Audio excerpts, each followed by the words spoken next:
Well, thanks so much for having me. And I think it was a great, hopefully this will be a great bookend to everything you've been talking about. And yeah, my name is Chris Dyer, and I really, over the past year, have been just absolutely focused on this idea of how do we make work work. And so companies bring me in to talk about culture and communication, future of work. I even do stuff around sales. But what keeps hitting us across the head, of course, is what in the heck is going to be really the changes? What is work actually going to look like with AI? And I probably disagree with a lot of people on what this is going to look like.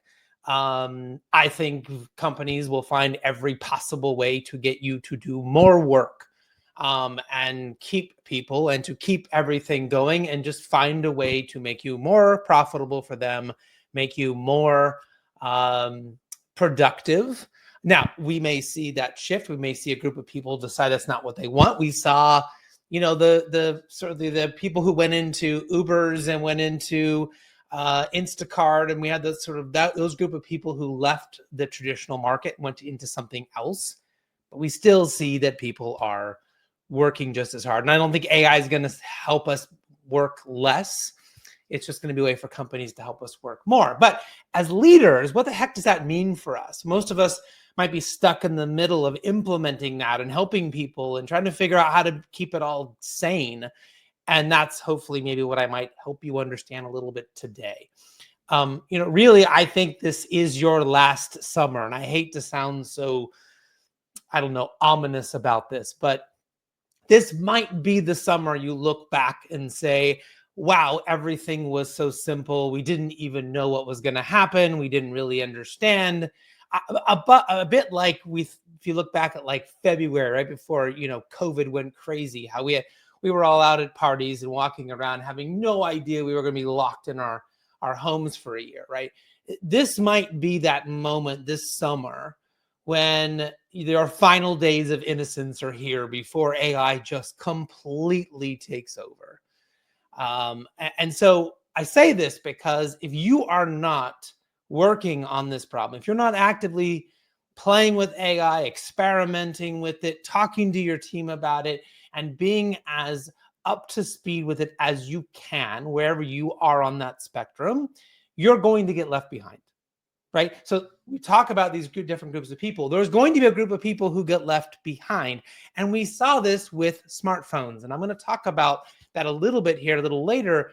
But, we have seen these cycles before. And those people who are at least trying to understand, stay ahead, and be there to understand these changes do well as things change. And those who put their, say this is not going to happen, I don't care, I don't want to do it, I don't want to learn it, of course, they get left behind.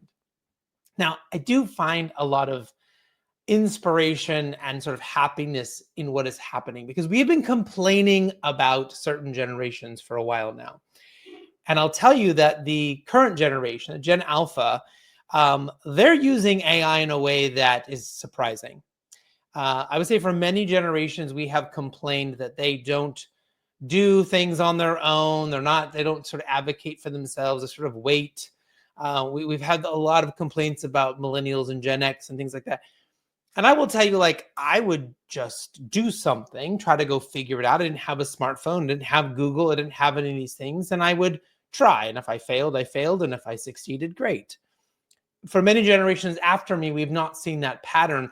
And with Gen Alpha, we are seeing it. The other day, my babysitter who watches my grandson decided to take him in the jacuzzi. That's fine. And she just took a picture of the pool equipment and asked ChatGPT how to turn it on. She didn't ask me how to turn it on. She didn't ask me for permission. She just did it. And she did it successfully. That kind of, I'm going to figure out this problem. I have some resource that can help me do that, and I don't need other people to help me get from A to B, is massively important here, right? We don't need managers. We don't need leaders. I don't need the head of IT. I don't need people to help me get from A to B in small contexts, and I can get the work. I can do the thing quickly and efficiently and correctly. And this is going to massively change how we work. Okay. So really my agenda here today is to talk about what are some of the must-know AI facts that we I really think you need to think about what are some of the generational differences? How is this going to impact culture and leadership? And then, what are some of my big takeaways and predictions that you might want to think about? Now, the risk here for us is change fatigue. There's so much change happening. I'm going to talk about why that is in just a second. We may see a productivity slide because there's so much change. We're having a hard time keeping up. We're talking about essentially giving more people work. Oh, you have AI, you can do 5 times as much work. I think that's far more likely the scenario here. You may see startups that can do all of this work and do all these things without hiring a bunch of people. But I think most organizations are just going to try to make you more productive. We're going to see a culture gap here. In how we're implementing this, what we're expecting of people and what they're going to expect from the organizations. And certainly trust issues are only going to become more prevalent. And this has been an issue inside the modern workforce for the last 20 years, that trust has been eroded. This is why I'm in business. I think why Matt's in business. We're really talking about how do we help organizations and people and leaders create more trust by being and doing things like, and this is my framework around what makes a great culture. How do we be more transparent? How do we create more measurement? How do we focus on what makes people unique? How do we ultimately help people leverage and understand how to use mistakes to their benefit? Do we have acknowledgement programs? Do we have positive leadership? And most importantly, do we listen to our people? So I'm really think that these are going to become massively even more important. That's a bit self-serving since this is my framework, but we've already seen this, that, as companies have failed to implement bringing in AI appropriately, they fail at one of these, right? They don't not openly and honestly talking about mistakes. They're not being transparent about it. And so that kind of dilutes that trust factor. Now, why is change happening so quickly? And why does it feel so different right now? Is it just AI? Well, no. So I'd love to kind of introduce people to this innovation cycle idea because it really helps people understand why it feels different. So if you think back to like your great grandparents, right? They had water power and then maybe they got steam power. Maybe they went from textiles and iron to rail and steel. That was a big advancement in their lives. But if you think about their everyday life, the boring everyday monotony, like that really wasn't that big of a change. I mean, you could get on a train, that's cool. That might have been a big deal. You didn't have to ride a horse somewhere, but like your everyday life didn't change that much. And then we got electricity, and that was a big change, but maybe didn't change your everyday life so much. Then we fast forward, right? So these cycles are now getting smaller and smaller and smaller. It was 60 years, 55 years, 50 years. Now, 40 years, we have chemicals and electronics. Now we can get on airplanes. That makes a pretty big deal. Again, you could still argue the average everyday person's life might not be as radically changed. But now we're getting Google and the internet and smartphones and the Internet of Things. And now we have AI and clean tech. And that gap has gotten smaller. And so in 25 years, we've gotten all of this. How will these cycles continue to squish? Will we have as much change in the last 25 years, let's say in 5 years' time, in our lifetime? I certainly think about my grandson. Will he maybe have innovation cycles in 1 year cycles that is the amount of change that I've had in my life? It's very possible.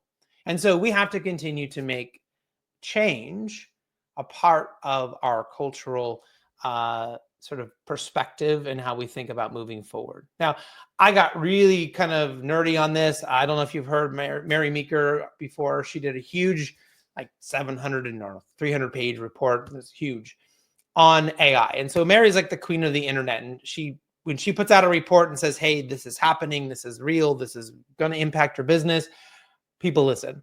And so I read through this report, and there was some really fundamental things that came out of this I thought are really important around culture, around leadership, around what your organization might be wanting to think about as a first step, right? I mean, she predicted all sorts of crazy things, like Airbnb, like Canva, right? So she knows what she's talking about. And so when she puts this out, it's really important. So if you want to go back and dive into it, I highly suggest you go look up her name, look up her current report. throw it in ChatGPT and start asking it questions. What does she have to say? How will this impact my business? Because it is huge. So what were some of the biggest takeaways that I think will impact your business right away? So the first is the adoption rate of AI. So you probably heard a lot of speakers, you've heard people talk about AI, blah, blah, blah, blah, blah, but let's talk about what this actually means.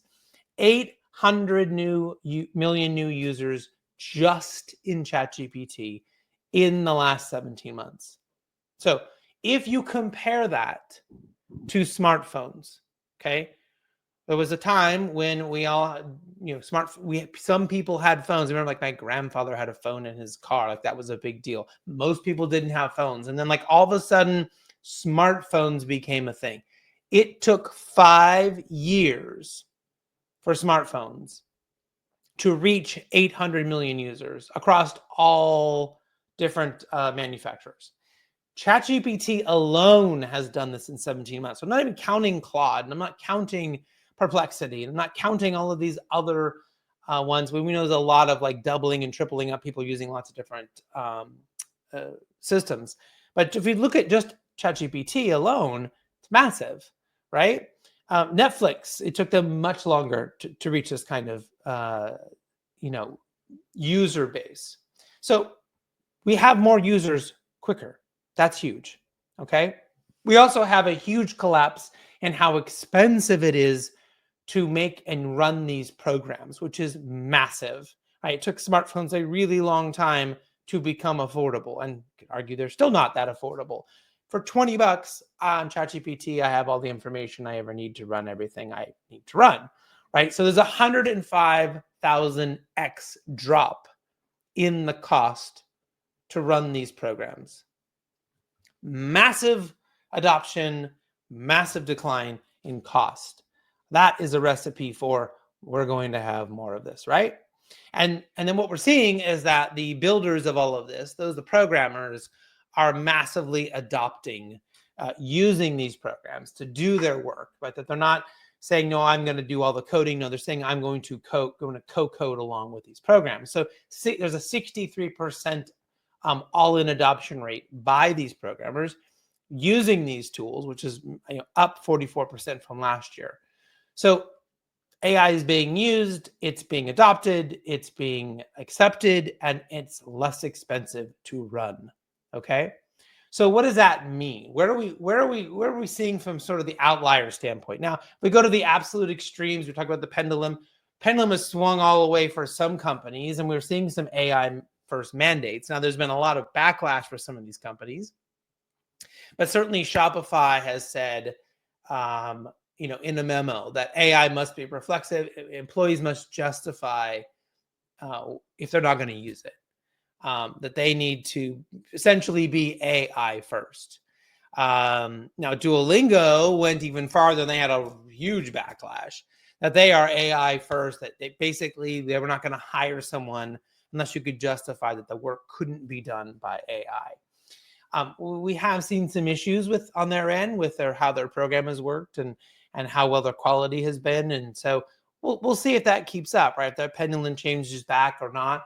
But there are companies out there saying, yes, we're going to be AI first only. What I'm seeing most organizations do is just say, how can I get people to work more?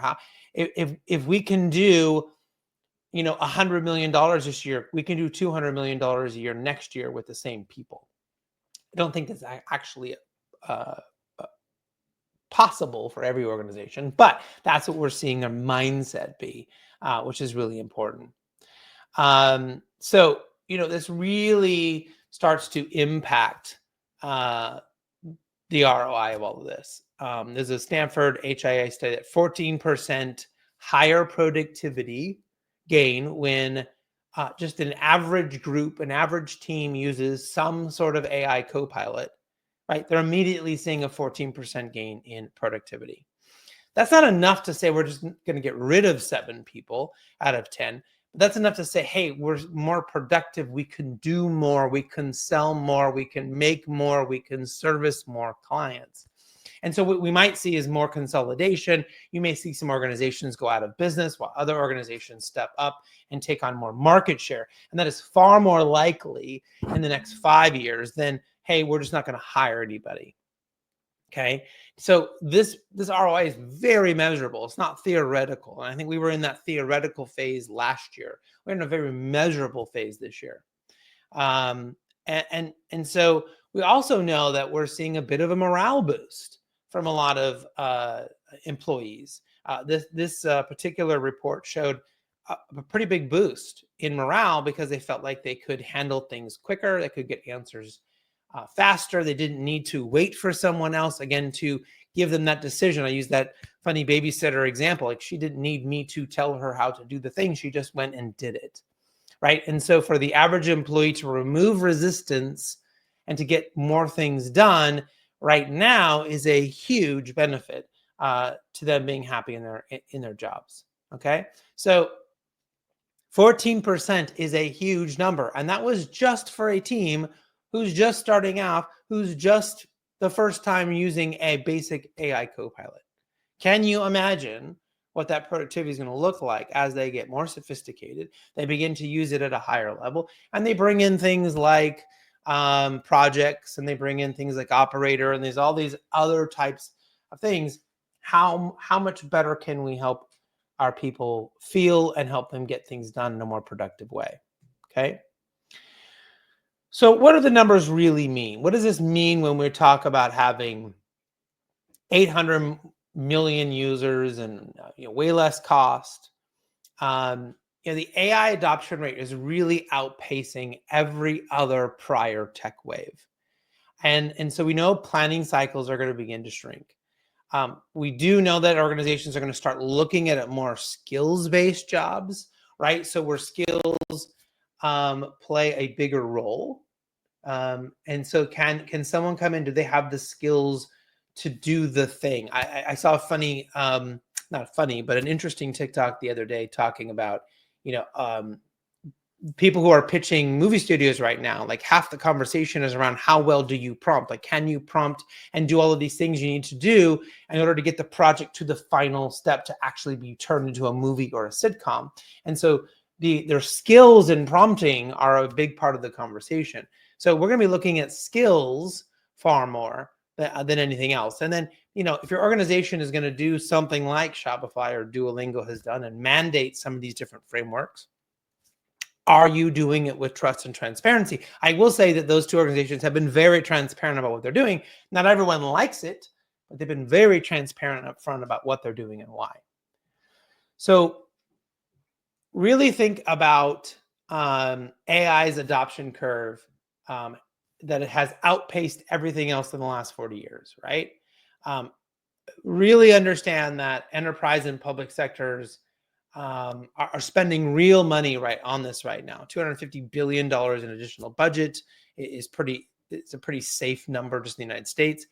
And that we know that future of work and AI is really kind of taking over the conversation here. So really continue to think about why this matters for your organization or for your people, for your team, for your department, just for your job, and think about how to continue to do the next thing. Because again, I think this is the final summary that you have. Now, one of the things that is really interesting is how generations are thinking about this differently. I only have a few minutes left here, but we know that Gen Z is far more likely to use AI as a coworker. Boomers and Gen Xs are sort of using it as like a replacement to Google search on average.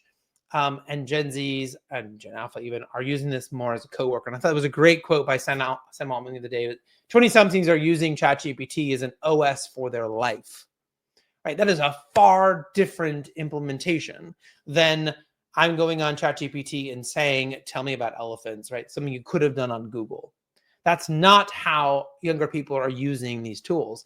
And so what we're seeing is a huge gap in employee readiness versus leadership readiness. So McKinsey had this huge study, and what they found is that leaders are far less ready for the implementation of AI than the younger workers. And they believe that younger workers aren't ready because they're not, but the younger workers are. And we saw this exact same thing during the smartphone change and social media. And what we ultimately ended up having was reverse mentoring, right? And so the older generations had to get with the younger generations to learn how to use their phones or to learn how to use social media properly. We're right back in that same model where if you are a leader, if you are in the older generational gap, go find someone who's a Gen Zer and start figuring out how they are using AI and how you can implement or model some of that into your behaviors and into your job and into your life right now if you don't want to get left behind. Okay, so I'm going to skip some of this entry level stuff. I know we're kind of at the end here, and just sort of wrap up with, remember to be as transparent. Remember to really think about how you can build more trust with your organizations as you're beginning to do this, and to really think about AI adoption as a cultural issue. It's so important. If you'd like to get a copy of this deck, I'm happy to send it out to you. Just reach out to me. I do have some wild predictions. I put them up there on the screen of what might happen here in the future, but I know we're a little bit out of time here, so I will bring it back to you, Matt. Thanks again for having me in your event here today. Thank you. I'm happy to quickly look at the predictions if you want for 30 seconds. I mean, you've started with our last summer, so let's see where you think we're headed. If we're able to bring them back up. Let me pull this back up here. Let's see, present. Yeah. See if we can make that happen. I can do it. I promise. Okay. Maybe. If not, what's the? There you go. Whoop. Okay. Yeah, there's my wild predictions. I think we got the first publicly traded company have an AI CEO by 2030, temporarily. But there's some fun ones on there. Yeah, I know there are some fun ones. I mean, that could happen sooner, couldn't it? I mean, the pace of change. I love seeing the pace of change graph that you put together. I mean, the transparency thing is also really important. Having seen, I won't mention the name of the company, but they got their developers to develop tools that then replaced them. So once the developers had finished making these tools, they fired them, which is not ideal by any stretch of the imagination. Really insightful talk, Chris, as always. Thank you. I'm going to be going and looking up Mary Meeker. I think the one thing that I drew out of that and relates back to COVID and the final summer was we tried to embrace rapid change during COVID. What was a big change became normal quite quickly, and that's what great leadership in the great teams, HR teams, people teams did through that period, but it also led to burnout. So it's just trying to find what will becoming constant change cultures with all these AI tools and the evolution of it, how we manage that. I think that's what I took from your talk, actually, is how do people manage this change internally for their people, for themselves, and find that balance. And if you've got any wisdom to impart around that area, I'd be very grateful. I would say quickly that during COVID, we had to do it, right? There was a difference. It was almost like, our country's going to war, we have to do these things. Or we went to COVID, we had to go home, we had to do these things. Yeah. And here, we don't have to do anything. No. And so you need to remember that your employees don't have to change, and we don't have to do these things. We should do them, and it will benefit us. And if we do it right, we will have a better outcome. Yeah. But you have to remember that people aren't like being forced by the government or whoever to like do certain things. And so they have a bit more choice. And so we have to be far more willing to be transparent and to build that trust and talk about what we're going to do. And to really embrace our people into that model, right? And into that conversation, if we want them to come along with us. Yeah, I think you need to build a vision, because a lot of these conversations have no real destination. If you look from a macro point of view on AI, there are some seriously powerfully positive and negative final destinations. I think an organization needs to try and build that vision. This is where we are aiming to get to. Obviously, we don't know how it's going to evolve and bring their people along on that journey. But yeah, just very, very interesting times. And I'm very grateful for your talk and everybody else's talk today. So I know you've been traveling, and I appreciate you making the time. So thank you so much. Thanks, Matt.